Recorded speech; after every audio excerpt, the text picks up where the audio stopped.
मैं डॉक्टर के Pandey, health ink के लिए। बहुत सारे लोग ये सवाल पूछ रहे हैं कि कोरोना वायरस में इतने सारे म्यूटेशंस हो जाते हैं, तो क्या वैक्सीन जो लोग लगा रहे हैं उनमें म्यूटेशंस की वजह से क्या वैक्सीन का असर कम हो जाएगा?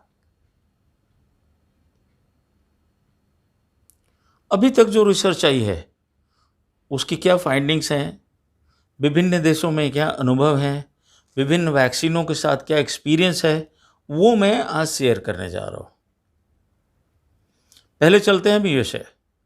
यूएसए में करीब 50% लोगों को वैक्सीन लग चुकी है और वैक्सीन यहाँ से बहुत अच्छी है। फाइजर और मॉडर्ना की वैक्सीन की एफिकेसी 90% से ज़्यादा है, 95-96% है, और वहाँ पे रफली 50% से ज़्यादा पॉपुलेशन को वैक्सीन लग चुकी है। लेटेस्ट रिपोर्ट क्या है वहाँ की? डेली करीब 50,000 से ज़्यादा केसेज हो रहे हैं, जो कि पहले काफ़ी कम हो गए थे, और पिछले कुछ हफ्तों से 2-3 हफ्तों से पूरी दुनिया में केसेस बढ़ने शुरू हो चुके हैं। अब आते हैं यूके में। यूके में भी केसेस की संख्या पिछले हफ्ते एवरेज 37-38 हज़ार पर डे रही है, और कल की जो संख्या रही है करीब 50,000 के करीब रही है पर डे नए केसेस। वहाँ भी वैक्सीनेशन कवरेज 50% से ज़्यादा है, लेकिन नए बीमारों की संख्या इतनी ज़्यादा है। अब आते हैं अपने देश पे। अपने देश में सिक्किम की बात मैं करना चाहूँगा। सिक्किम में परसों की सिचुएशन ये रही है कि 19% पॉजिटिविटी रेट रही है। मतलब अगर 100 लोग आरटीपीसीआर टेस्ट कराते हैं, कोविड टेस्ट कराते हैं, तो उसमें से 19 लोगों का टेस्ट पॉजिटिव आता है।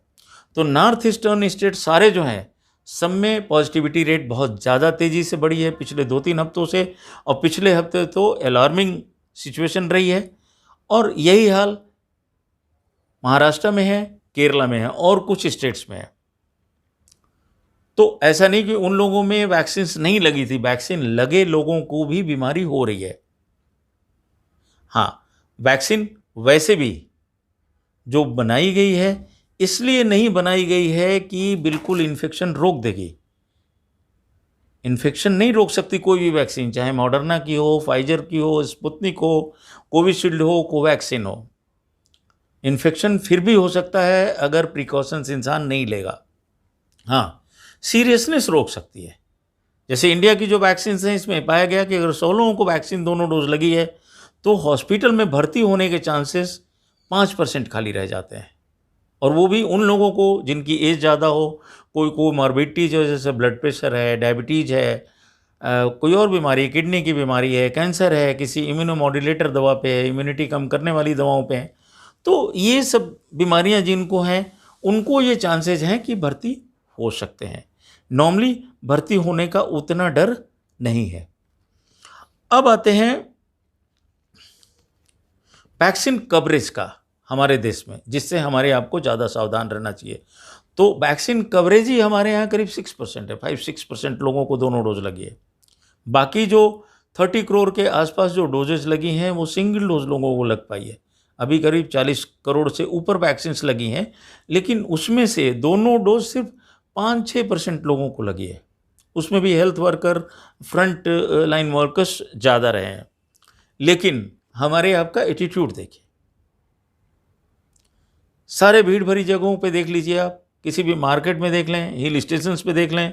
मनाली की फ़ोटो आप सभी ने देखी होगी, मसूरी की देखी होंगी, और जगहों की देखोगे, मॉल्स में देख लीजिए, कितने मार्केट्स दिल्ली में बंद करने पड़ रहे हैं, ये सब देख लीजिए।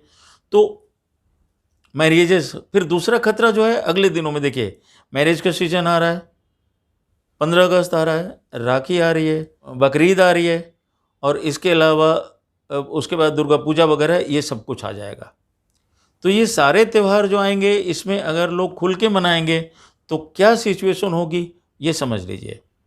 जहाँ तक म्यूटेशन का सवाल है, जितने कम लोग वैक्सीनेटेड होते हैं, जितने ज़्यादा लोग कोविड अप्रोप्रिएट बिहेवियर नहीं करते हैं, जितना ज़्यादा बीमारी ये लोग एक दूसरे से मिलते हैं, उतने म्यूटेशंस ज़्यादा होते हैं। तो म्यूटेशंस तो देखिए इस बीमारी के होते रहेंगे, लेकिन म्यूटेशंस पे आप कंट्रोल नहीं कर सकते। आप और हम कंट्रोल सिर्फ 2 चीज़ों पे कर सकते हैं, एक तो कोविड अप्रोप्रिएट बिहेवियर, और दूसरा वैक्सीनेशन।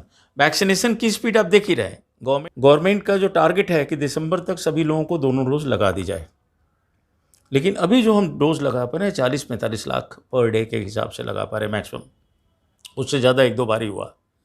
और ये टारगेट पूरा करने के लिए हमें 87 लाख पर डे लगाना पड़ेगा डोजेस।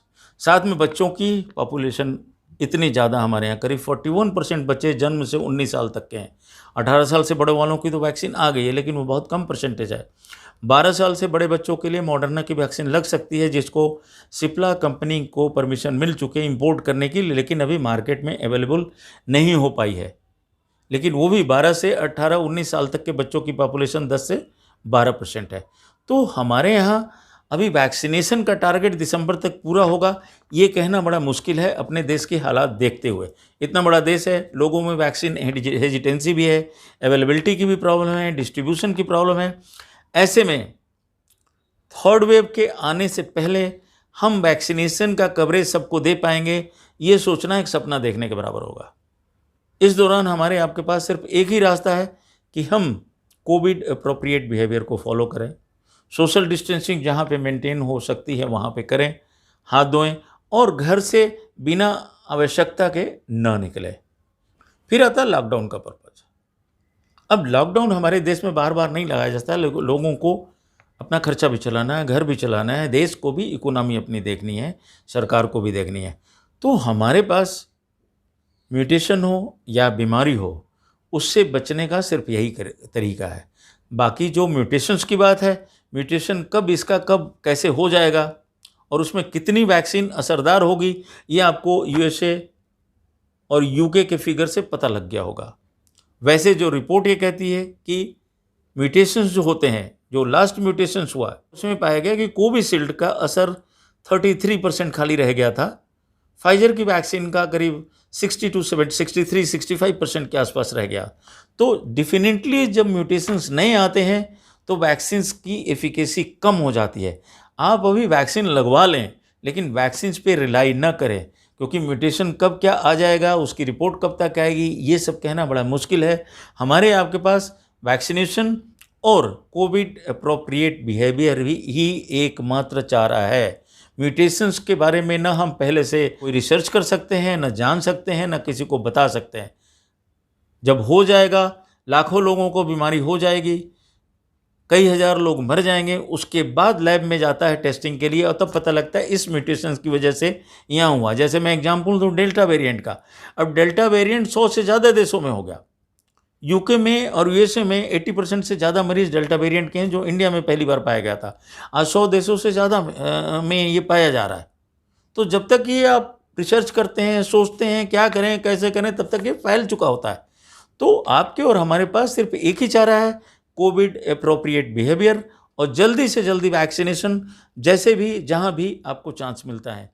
फिर मिलते हैं अगले वीडियो में।